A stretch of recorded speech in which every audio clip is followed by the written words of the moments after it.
Hey everyone, my name is Will. Welcome to Rooming Goods. So guys, a lot has happened this week, but let's start off with the VR treadmills. Most of us should be familiar with these treadmills, especially if we watched the movie Ready Player One. The company Cat VR is now targeting average consumers instead of just the enterprise markets. They actually recently introduced a Kickstarter for at-home VR treadmill called the Catwalk C, which is great news, but who are they really targeting? Probably not the average consumer. And is the consumer version really more affordable? And are you willing to even take a chance to support this Kickstarter project? Now this week, I also got a silicone cover for my Oculus Quest. A company called VR Cover, which is a pretty known company in the VR community, has introduced a new medical grade silicone cover for the Oculus Quest and the Rift S. So I actually received one this week, been using it for a few days now, and wanted to share my thoughts with you all. Oculus has just released an application called Ecosphere where the viewers can watch a 180-degree journey that explores 3 different exotic locations. It's a free purchase and surprisingly, it's actually a decent experience, especially when you first open the application. And finally, Sony has just recently revealed the PS5 this past week, while unfortunately there's no news about the PSVR2. However, PlayStation has revealed something that can give us a clue about the future of PSVR and PSVR2.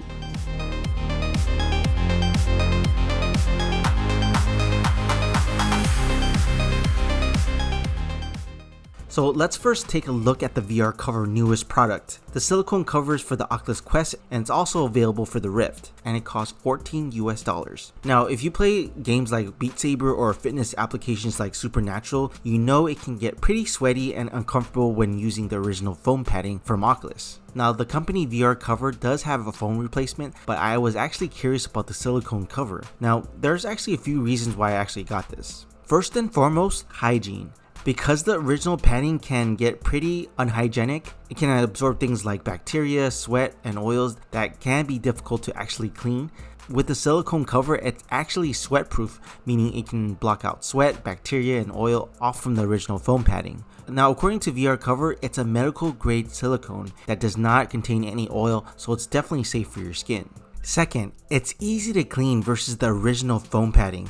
It was difficult to clean because it was really like a sponge soaking everything in. In contrast, the silicone material was very easy to clean. You can wipe it down with a microfiber cloth or use soap and water.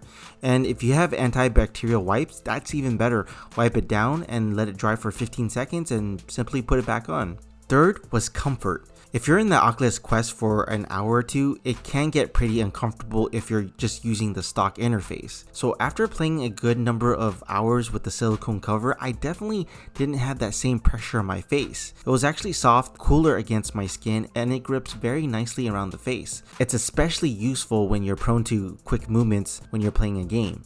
Alright, as far as the installation, that was actually an easy process. First step is taking off the original facial interface by gently pulling it up. Next, slip the silicone cover over to the left and right side of the foam. Then put the cover over the edge of the foam at the top and the nose area. Now the nose area of the overlap can get a bit loose, but that didn't bother me during gameplay. I just noticed it when I took off the headset. You can easily put it back on. The last step is simply reinserting the facial interface in the headset until it clicks at the top and bottom area. Now one of the things that I do want to point out is that the silicone cover can help prevent light leakage around the nose area, but some have said they prefer having that space so they can look outside of the Oculus Quest. But now that we have a pass-through feature where we can temporarily see the outside of the VR headset, I don't really see that as a big issue. However, the silicone material did cover parts of the sensor, so it left the Oculus Quest on instead of having it automatically turn off. Some of the areas of the cover are a bit loose like the nose area, but it's not noticeable during my session in VR. Plus after gameplay, I didn't have that harsh red line around my face and definitely had less pressure on my face. So overall, there are pros to the cover, but you will have to adjust the silicone cover each time you put it on or take off your headset. If you find that as a bit of an issue, then definitely stay away from this cover. Now moving on to this week's surprising news, VR Treadmill by Cat VR. So for those who don't know about the company Cat VR, they sell a variety of products, but they are best known for their VR treadmill. So you may have already seen something like this in Ready Player One in the movie, where the main character Wade used an omnidirectional treadmill to walk around the VR environment. Now this company is actually based in China. They have a few versions of this VR treadmill that targets the enterprise market. They have the Catwalk Mini, the Catwalk, and the Catwalk Premium that supports wide ranges of actions like walking, jumping, strafing, and squatting. Now the models vary in sizes and weight. The cheapest out of all of them is the Catwalk Mini, which is about $3,000. So it can be quite expensive for the average consumer.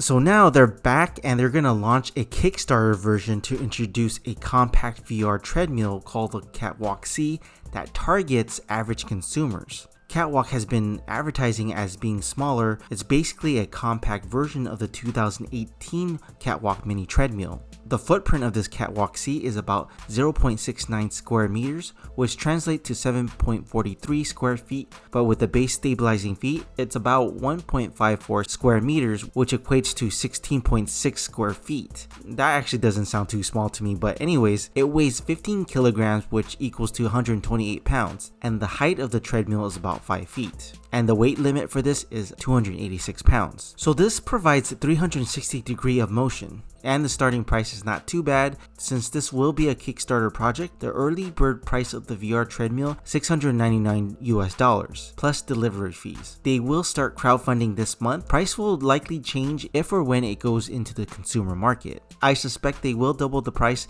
because the Catwalk Mini was also a Kickstarter for $1,500, but when they took it off as being a Kickstarter, it was being sold for $3,000. So perhaps the VR treadmill, the consumer version, can eventually cost $1,400. Now, as you can see, there are straps that the company is claiming it's unrestricted with a body adaptive waist harness that holds the player in place, that again allows for different actions like walking, running, and crouching. So basically full range of body motion that Cat VR suggests it will support natural walking posture. This VR treadmill also comes with special shoes that is specifically designed for this treadmill surface, which by the way is curved in design that supports different actions of the user. Also, these shoes have multiple customizable layers of friction depending on your level of experience with anti-slip straps. And the VR treadmill will support headsets like the Oculus Rift S, and of course the Oculus Quest through Oculus Link, Windows Mixed Media Reality headset, PlayStation VR through an adapter, Pimax, and Vive. And Catwalk C will have VR or PC integrated control panels where you can adjust your settings so you can have easy access to all of Cat C's parameters to personalize it to you.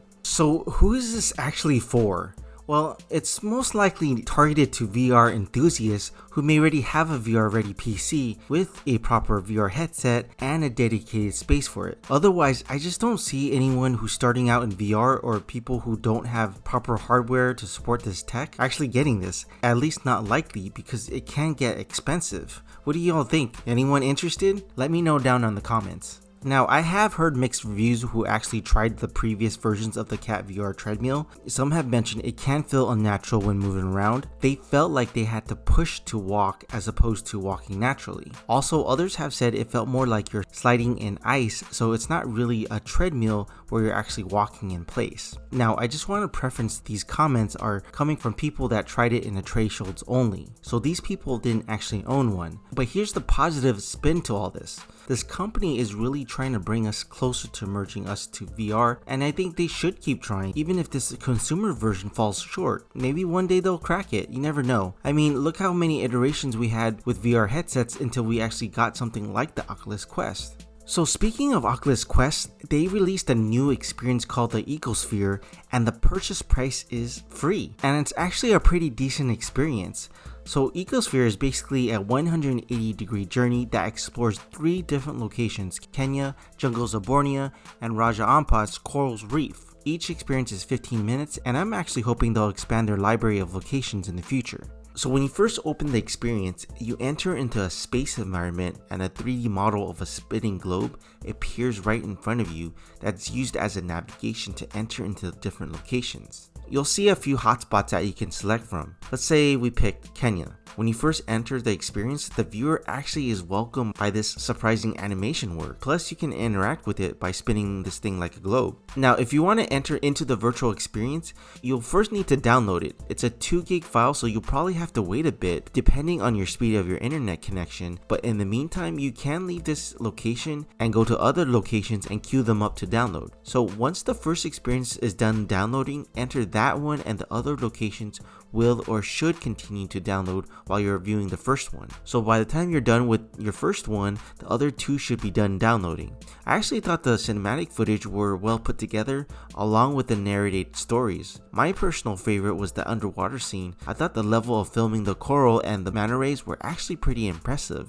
However guys, I really wish it was a 360-degree experience because I kept looking behind me as if there was more to see. As I mentioned before, the videos are 2 GB, so hopefully they can fix the compression on those videos, but I do recommend checking it out. You might enjoy it. And lastly, I just want to briefly mention about the PlayStation announcement this week about their new console, PS5. Many have been speculating about this for months and even years. So as you can see, it's now covered in a sleek, futuristic white wrap with a black tower and base. They actually went away from their signature all-black console. And I must admit, it actually looks pretty good. You can stand it upright or on its side. And it does come in 2 different versions, the standard and the digital edition. Standard has the disc drive while the digital does not, so they haven't completely abandoned the physical games as of yet. Price and the release date has not been announced, but it will be released sometime in the holiday season. Although there's no news about the PSVR2, there's actually one clue. The new stereo HD camera accessory, which has been speculated that it can bring better tracking to PSVR and the PSVR2. So as you might know, the current tracking of the PSVR is very limited by the PS4 camera to track the position of headsets by detecting these glowing lights. The camera also tracks the controllers the same way. The reason why it's so limited is the PlayStation camera resolution is only up to 1280 by 800 at 60 Hz. But they are still leading in headset sales, with 5 million units sold despite the flaws of the unit, which I personally think it's significant. So I guess content along with years of branding is still king. It has been reported the updated PS5 HD camera dual sensors is 1920 by 1080. More pixels mean improved tracking in detecting the glowing blue markers on the PSVR and the glowing globes on the controllers. The updated cameras are especially important when the glowing markers are further away from the camera because the tracking does unfortunately fall off the further away you are with the current cameras. After all, Sony did retrofit its old 2010 Move controllers and PlayStation cameras to work with the PSVR, but it wasn't really designed for VR in the first place. So it's no secret guys that the PSVR is not as good as the VR headsets like the Oculus Rift or the Valve Index when pushing the limits of gaming, but with enhanced PS5 specs like the increased GPU power will and should bring higher screen resolution, textures, and better pixel quality to the game. In 2019, Sony Vice President of R&D Dominique Mallison has mentioned that the PSVR2 will roughly double in pixel count, and he has pointed out perhaps a wider range of view of 120 degrees to be able to be more immersed in the VR world and potentially even eye tracking. Because of the no reveal of the PSVR2, there are still many questions and answers left unconfirmed. Will there be inside out tracking, or will it completely go wireless to compete with headsets like the Oculus Quest? Now there are signs through patents that hint at new motion controllers and wireless capabilities, because we all know where things are heading, and that was the main reason why people love the Oculus Quest, because it's wireless. So if there's any confirmed news about the PSVR2 or the HD cameras, I will definitely let you guys know about it, but so far the only clue we got is the HD cameras. There's no set launch date for the PSVR2, but it has been estimated that PS5 will be released during the 2020 holiday season. So the earliest we may see the PSVR2 is during the holidays, but it looks like it's more likely 2021 or maybe even later. Sony has mentioned they don't want to launch the PSVR2 at the same time with the PS5 because they don't want to bombard the consumer with too many things at the same time. So Sony's Dominique Mallison has mentioned, quote, "There's no reason for us to coincide it with a new console from the point of the view of the consumer to be bombarded with many things. Oh, you have to buy this and you have to buy that. It's a message that we don't want to send. In some ways, it's good to have little breathing space between those things." End quote. Plus, it can get expensive if you buy both the console and the PSVR2. So the buyer could potentially spend up to $1,000 US. As always guys, if you liked the video, press the like button and consider subscribing. Talk to y'all later.